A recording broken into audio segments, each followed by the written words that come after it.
Garden friends, garden pests are annoying.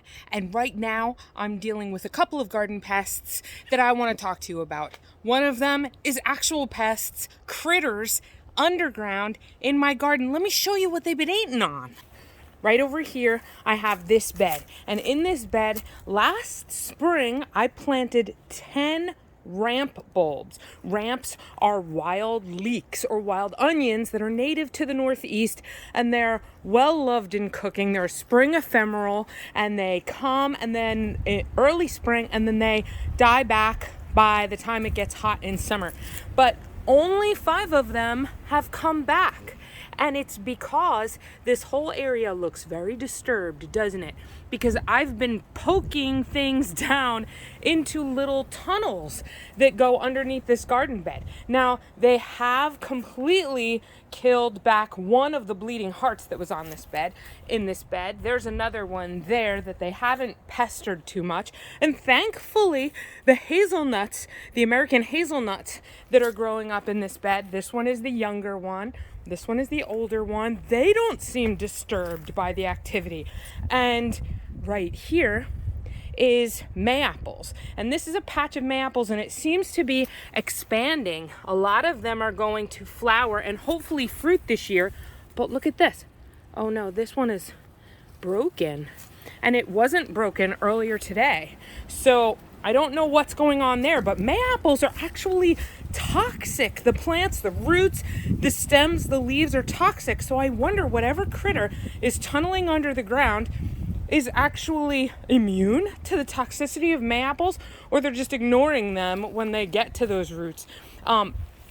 I actually didn't know how deep the tunnels were going, so I was sticking sticks as far down into the tunnels as I could. So that's what you see there. And these are some ostrich plume ferns that are coming back. The fiddleheads are unraveling, and I'm just letting them do their thing. But they are edible, and you can harvest them when they're just starting to unfurl. So I have a few of those in this bed as well. So the ramps are suffering, and I'm not really sure how to protect them moving forward other than just to hope that these critters will leave them alone. I don't intend to uproot them. Maybe I'll uproot a couple of them and move them to another area of the yard, but I'm just not sure what to do. Here's another problem that I'm having. Weeds. This is an area of the garden that I had planted quite a few raspberries. There is some fennel in this area. There's also some strawberries trying to get a foothold. And this is a yastaberry here. And then as we move on down, we have anise hyssop and some Egyptian walking onions, some mountain mint, more strawberries, and this is a medlar. But you can see these crazy weeds that are taking over this bed.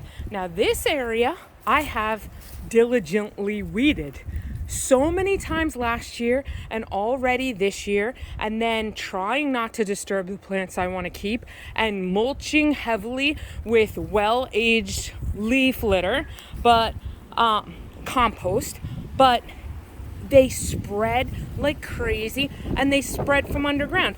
Now, I don't mind a few weeds in the bed. It's biodiversity. That's fine. Who doesn't love a nice purple or red dead nettle? That's okay. It doesn't bother me. But these arrowhead kind of shaped leaves, they spread by running roots underground, and they're making me crazy because every time I pull them, they just grow back and they seem to enjoy the disturbed soil. So I've mulched over them heavily. They also come back through there. Down here, this is a lot of garlic that's really happy in that bed. But down here, they're even coming up through super heavy wood chip mulch. All these crazy weeds. And I'm not sure the best way to get rid of them, only to come out with some elbow grease and make sure that I pull them all up before they go to seed. And then I'll just have to fight with the roots spreading instead of the seeds and the roots spreading. Here's another example of the crazy critters digging up my vegetables or eating them underground. I came out here just a little while ago and I was walking around visiting my plants in the garden, and I came upon the apple bed. And underneath, in the understory of the apple bed, in the ground layer, the herbaceous layer, there's lupine, there's bronze fennel, there's cilantro that's reseeded itself, and I put in a piece of horseradish that disappeared. Most of it had disappeared from the other side of the yard. So I took a piece of it and I brought it over here. And I noticed today that it was very wilty. So I came by and picked it up. They totally ate it out from underneath.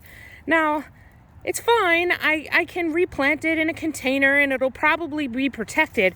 But I'm wondering how much damage they're doing to the roots of other things. Everything looks pretty good. Are they just seeking out these root veggies and they're just devouring them? How am I gonna get my root veggies planted and mature enough to harvest? I wanted to share these problems with you because I share a lot of successes in my garden with my garden friends, but I don't always share all the problems that I'm experiencing. So thanks for watching, and please like the video and subscribe to the channel and join me for all my garden updates. Thank you so much. Have a great day.